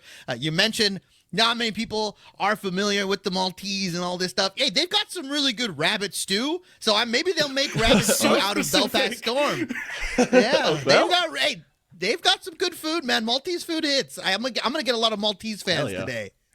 Yeah, we're gonna get them riled up in the chat for rabbit stew. Let's go for it. Let's get some. They'll have rabbit stew. And after today, they will also have League of Legends. Those are the two things that we'll have. Okay, Rory, why don't you tell us a little bit about your take on Belfast Storm here? Because like we say, we've seen the top side a little bit with the new bot side. So now that Limsey is starting, as was originally intended, I believe, wasn't able to actually play through the Autumn Split, but now finally with us. What are you kind of expecting from this Belfast Storm roster? I guess from what you've seen of the rest of the teams, like where are you thinking about this roster in terms of the Four Nations as a whole? Right, so Belfast Storm ended quite mid of the pack because they had quite a reliable top laner in the form of Synapse. He got sidekicked a few times, but we don't talk about that. What was their most of their power came from Dunlosi being incredibly active in the early game, and sometimes that was a detriment. Sometimes he tried to force plays, and they just didn't work out, and then Belfast Storm kind of fell on their face. We're seeing a brand new bot lane coming in, so maybe Dunlosi was like, no, you're the problem. But I expect to see a lot of action in that bot side in a 3v3 or 3v2 capacity. Sure, we'll see if that wants to be the focus right now. We do have the 1v1s for side selection incoming, so we'll see what the... Double trend? What is it? Is it actually double trend, or is it just... Have we just been memed? Oh my god, it is. Why is this allowed? Okay, so we've got Synapse is the top laner versus the Starforger. The ASOL one trick, now dropping the Flash Exhaust Tryndamere in the 1v1. So, to be honest, you know, I was ready for Broads to have to FF if they lost to Bard. If Synapse loses this 1v1 as a top laner, we're going to have questions for him as well. So, small tech here. Synapse has gone for the hammer, which gives lifesteal, which will mean he can sustain even more off the wave. But Starforge has gone armor and Guardian's Horn. So he's just naturally going to get so much defensive stats from that, from just the HP over time. He also got a couple more potions. Oh, dude, he's one crit from death right now. This Synapse doesn't have flash, but he has the E at some point. Oh, he has barrier. I literally, we were talking about this during the last game in the green room, how exhaust and barrier look exactly the same, and I just got tripped up by it. But it does really feel like he is on thin ice right now. Synapse is getting a lot of these grass procs off as well, and this, if you're in a 1v1, especially if it's a mirrored 1v1, if you lose momentum, it can be very hard to get it back. Starforger only has 4 CS right now. Remember, that is a win condition. We may actually get to the 100 CS win con with a mirror matchup of Tank Tryndamere. He's got to get 6, and then who's dying? You know, he's going to have to force the ult and then find another kill while, I guess, not wasting your own ult so you can maybe go for a dive. We saw the Tryndamere previous games end in a turret kill before, but now we've got the 6s online. That little extra health regen might actually tip the scales in the favor of Starforger. We'll see. He does have the health lead right now, the extra potion as well. I mean, I'm excited. I want to see this guy smack him up. Hold up. The summon's coming out. Popped. I think Synapse is dead. Who's the first? Who's got the E? Oh my goodness, he lost. No way. It's like when you do a mirror match, well, not a mirror match, but Silas into Tryndamere. Whichever champion pops ult first loses. Let's go, Malta. Malta's got Rabbit Stew. And they got Tryndamere, baby. Let's hear it for the Rabbit Stew. Oh my goodness. Synapse. We're going to have words, dude. You're a top laner. You're in the NLC. Is that 3-0 Tryndamere today? Or 4-0 Tryndamere today? Well, I guess that last game kind of... Oh, no, it was you could say you could say it's like 2-1 Tryndamere, because Tryndamere won and lost that one, technically. So fair. No perfect record for Tryndamere. I'm an Aversio super fan now. I'm I'm done. Aversio, Want me in. Yeah. Giga stands at this point. I mean, right now, Belfast are just really angry because they think Shibby doesn't like their food. No. It's not true. You like Guinness? You can win the Irish fans back if you can drink a pint on stream. Okay. Do we get that approved? Can I drink alcohol on stream? I'm just kidding. Right, I would check with Daddy Wright on that one. I'm not sure if that's quite past the regulations. As we're into the draft, and what's also outside the regulations is Aurelion Sol. That has been banned off rip. We'll see if there's a Tryndamere ban coming up here, because Starforge's Tryndamere is clearly goated. But we'll see if they want to disrespect him and leave it open. Has there been a change? Because my understanding was Starforger was in the bot lane role. So we may need clarification on that, as we're seeing the rest of the bans come out. Ezreal, Skarner, just high priority picks in the meta. Nocturne feels a bit pointed. Yeah, we have Iconic in as the bot sub for Aversio, so Starforger has graciously roll swapped back into the mid lane, where I'm pretty sure they actually play most of their games as an Aurelion Sol player. Yeah. So we have had a lot of roll swaps here today, but Iconic, I say, listed sub and expecting to still have a solid performance coming out here. So first pick, Cassante. Second pick, Maokai. Third pick, Sejuani. I'd heard of a League of Tanks kind of angle into this year, and we're getting started on that in Game 4. Rapid. Okay. We are flying through these picks. Did we do this beforehand? Is this one we prepared earlier? Because we seem very secure in our picks right now. We've got, like, arguably 3.5 tanks and a 0 Corki. This, from a previous season, would be the most boring draft of all time in front of us. I'm sorry, it still is. Right? Like, a year ago, this Azir- was boring. No, it's still Azir Rev. Corki is not as grim as it used to be just because the Corki changes, so you can't necessarily play it in the same incredibly dull way. But it is just like, it's like fight or flight response when I see these champions come out. I'm just, no, please don't do this to me. Though, into 2 tanks. Okay, That's we're fixing it. ambitious. That is ambitious. With an Ashe support. Wow, are they lane swapping into diving and just guaranteeing it? Because Ashe has so much range. So Let's neither of these go AD through all the carries, picks like that. I love that. That was quick. neither of these AD carries are good at killing tanks. Realistically, especially support Ashe, where normally we even see them going lethality rather than anything else. But you're, yes, Virus is fine. So I guess for Aversio, they've got an angle here because we saw what Sin did last time. The Varus can definitely stand up, and the Corki as well. The damage is very significant. They've got the Lulu to defend them. It's a classic team comp from Versio, honestly. 2 tanks, 2 damage dealers, and a support. But I just realized, is this Navori Quickblades Ashe? I saw it crop up in LPL. You max E, and then you basically with Quickblades up, you always have E active. So it's like you have a permanent UAV on the map. It's nasty. It could be. After the other Ashe builds got nerfed, we might be seeing this. It's the fact that you use a whole item on your support build path to build a crit item that synergizes with nothing just to spam your E is actually so based that I'm okay with it. That's so deep real in the support sauce. play. It's drowning in the sauce from Belfast Storm, I think. You're bathing in it. Bathtub full. You're neck deep, bro. That's too deep. Yeah, we're approaching crushing depth in the sauce, I think, with this Ashe build. So let's see how. So, but ultimately in the bot lane scenario, so we can lane swap and we can go mega bully with 2 AD carries into a a tanky top laner. Or they can even try and match in a double range scenario into Lulu Varus. I mean, the Ashe is so oppressive on its own, you can actually stand up to the Lulu. So there's ways that Belfast Storm can approach this. It's the later stage that scares me a little bit. I feel like Limsey is going to have to do a lot of work on this Azir, get a lot of autos off to deal with the Sejuani Maokai coming at him, especially with the Lulu behind him as well. His wrist is going to hurt after autoing the tank so much. Like the APM is going to be... He's not gonna I mean, even that tear through Maokai, Sejuani. Oh, by the way, there's a Lulu that's providing shielding. Like, is there even a Serpent's Fang angle here for the Ashe? He's got Leandri's on his Void. He's like, I'm still not killing them. I gotta go Bork. Yeah, it's gotta be done. We've already got a quick blade support Ashe down there. Let's go AD Azir. Why not? Let's just go full AD Azir. All stats are good on Azir. He's quadruple scaling. It's fine.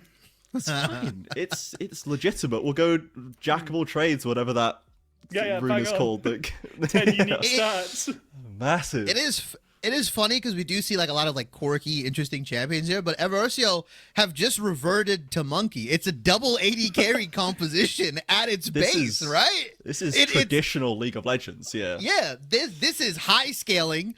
I'm going to output as much DPS as I can. Corki does true damage. His Varus is 100% going on hit. I don't think we're seeing lethality here. No. And then you just got 2 beefy frontliners. And, oh, by the way, an Ardent Sensor can be built, and now your Corki and your Varus just pump out even more damage. Like, it is going to be tough to kind of chew through these 2 tanks for a champion like Draven. You know, Azir definitely has it handled, but what does Xin Zhao do when he goes in? He's going to get CC'd up by the Maokai, CC'd up by the Sejuani. Like, there's so much...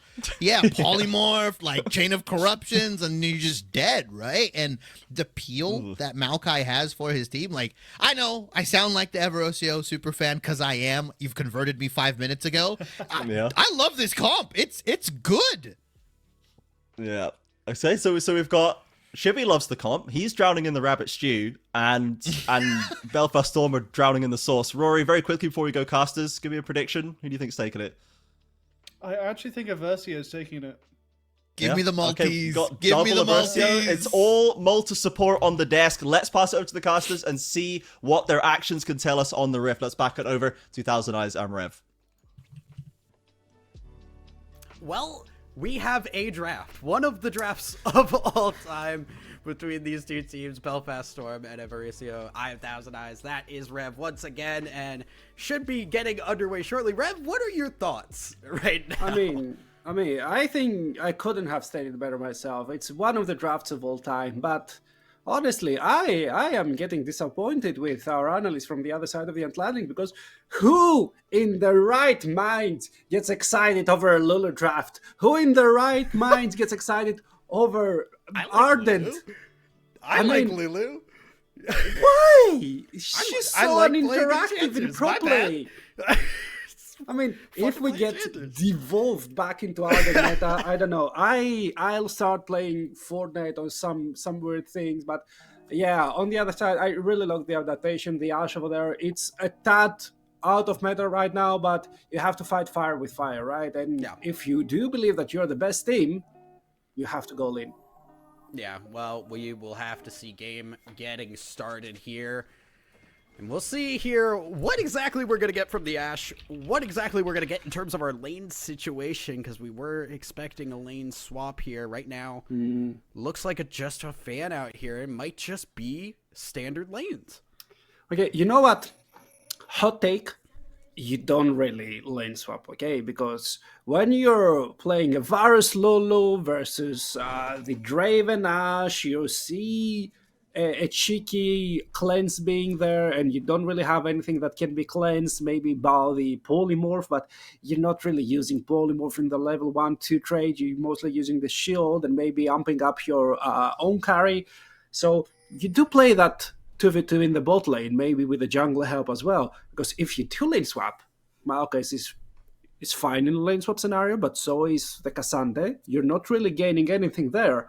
And everyone thinks of Draven as this early game dominating champion. I get a kill, I win the game.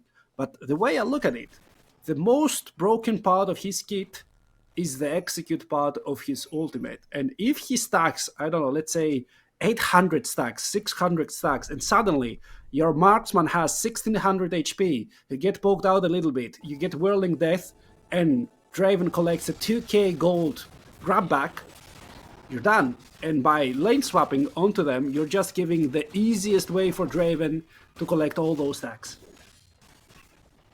Well, it is just going to be standard, although we are getting an invade here, which should be sniffed out here as they see the Draven Ash coming from their own blue buff. Versio is going to be dealing with a little bit of poke, but poking back themselves as well. Sundex is a little bit worse for wear off that trade. Yeah, honestly, pretty surprised to see the Draven running the Lethal Tempo. Would expect to see a Hail of Blades as well over there, since you're matching with the Ashe. Usually the double Hail of Blades combo is something nobody can actual tank, even through heal and barrier and whatnot. You can even, I don't know, bring an Exo Soraka from the heavens to wish upon your survival. You will not survive that if you go and tank it with your face. So that would be kind of weird. And also I really like the Balfa Storm move where they split them up, because right now Brekan has two options. Either he says, okay, I want those resources, I want to stay on par on the XP department, and I gotta stay on the split map and then interact mostly with really an interactive lane, which is a Cassandre Maokai.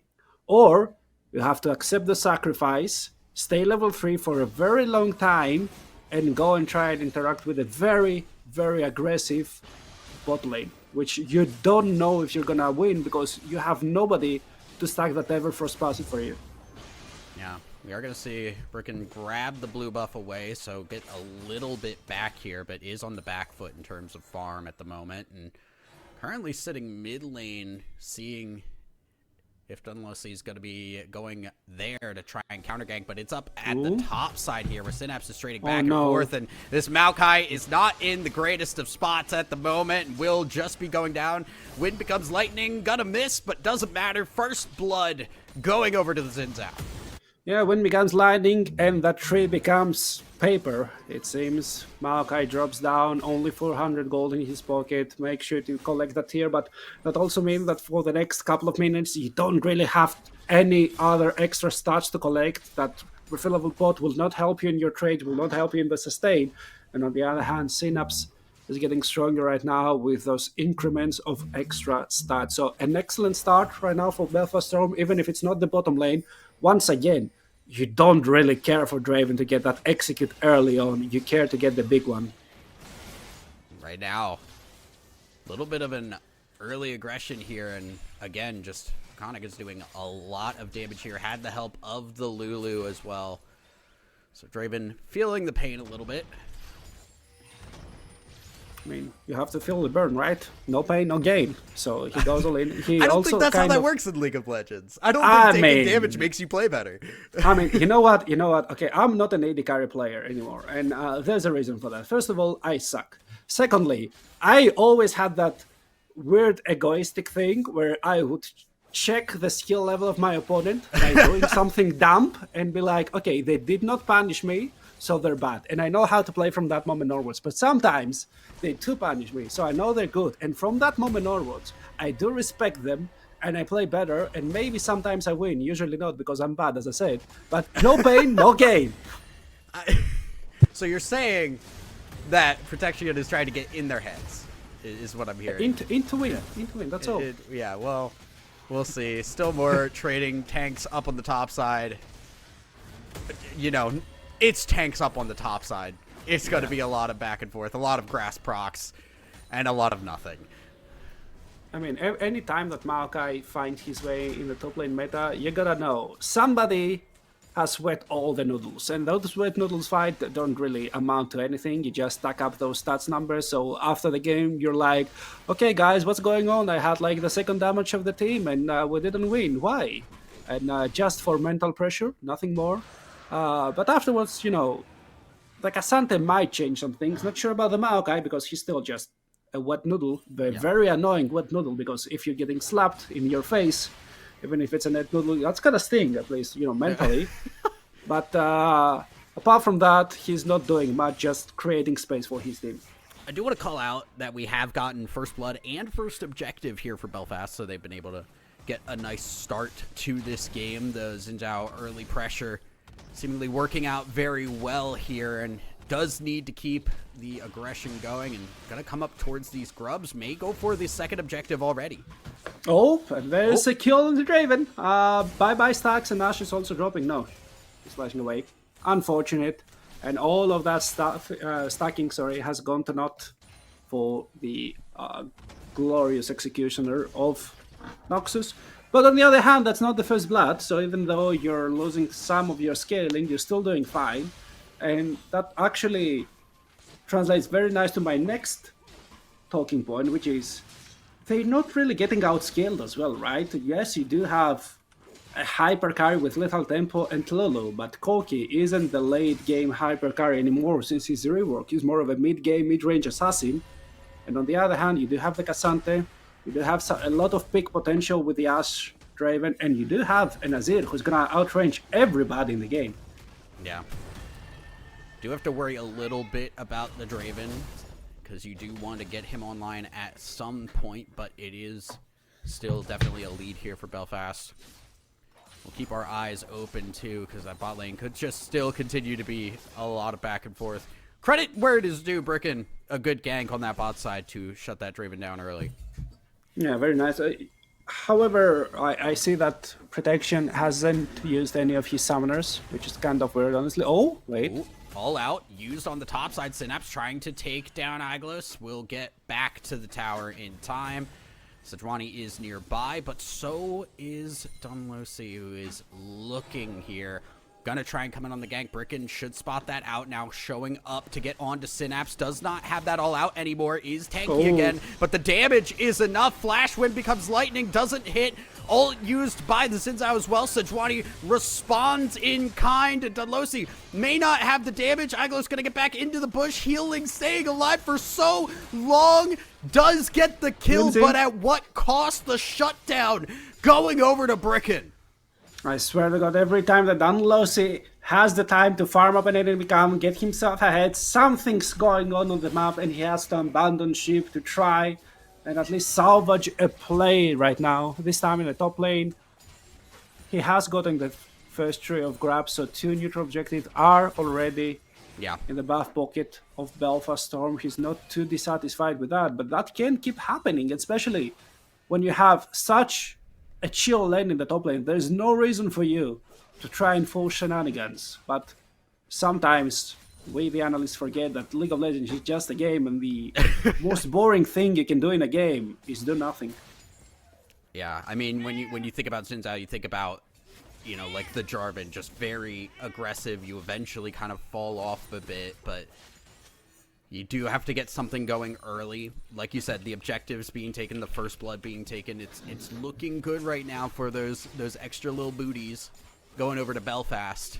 Sorry, the extra what? The the boots. I mean, I thought my take was unhinged. You know, with a fits of string, but calling them booties, that's another level. Yeah, sure, go ahead. Yeah, Dragon gonna be spawning here as we are gonna get a pause and see where things go. But right now, things look good for the Belfast Storm. I mean, yeah, they look fine. I don't want to say that they're good because they could have been way better. They have said things to be way better. And Dan Losey, honestly, was in an excellent spot in the game to try and, you know, make sure that Sejuani stays as a low resource jungler. She can't get anything seriously tanky, so she's there just an icicle tool and CC support and nothing more. But with all those shenanigans happening all around the map, with Sejuani getting summoners down in the bot lane, with Sejuani getting a kill and getting stuff done in the top lane as well, you are kind of getting yourself in a weird spot because you have to feel time running out, right? Yeah. You are playing with your back against the wall as the Xin Zhao, because after a certain point, you are just a space creating tool with your ultimate. Yep. And when your job is to create space and the enemy team has Sejuani and Maokai, you are getting less useful by the minute. Yeah, and I mean, you've also got to keep in mind, too, that Draven still needs to get online, too. Yeah. Because it's like, you want the Xin Zhao to fall off when your Draven and Azir are good and ready to go and can be that carry for the team. We're not at that point. We're nowhere near that point right now. And the fact that there has been kind of some back and forth that's gone fairly even, it is a little bit worrying at this point. Gold lead even in favor here of Aversio, although they're getting into a fight on the bot side as we come back and kind of getting the Lulu ult for a little bit of extra safety, but Protexian is able to get back away, survives. TP coming in as well as Awaken will flash away. A kill going over to the Ashe. Oh, there it is. Draven ult not going to hit, and that is so unfortunate. Cannot cash out.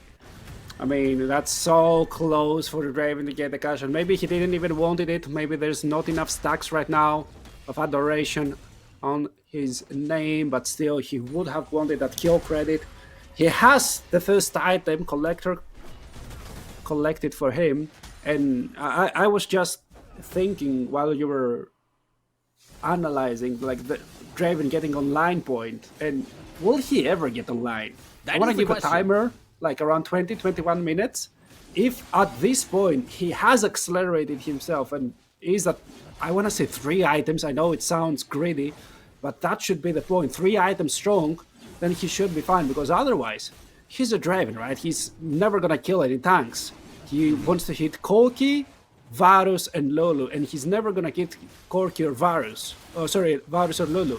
Can he ever find the Corki, or is he just a collector tool there? Okay, I do have the collector, I do have my ultimate. Please, guys, bring somebody low, and then we can, yeah, maybe do something. Yeah.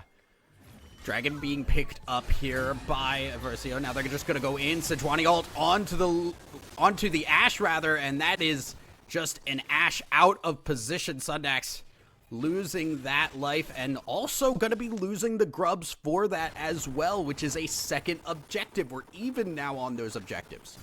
Yeah, kind of weird as well. You send Limsy in the bot lane, Limsy never moved, so why would you go and contest on the other side of the map when you don't really want to play? You don't have somebody to face check there if Cassandra doesn't move from his lane.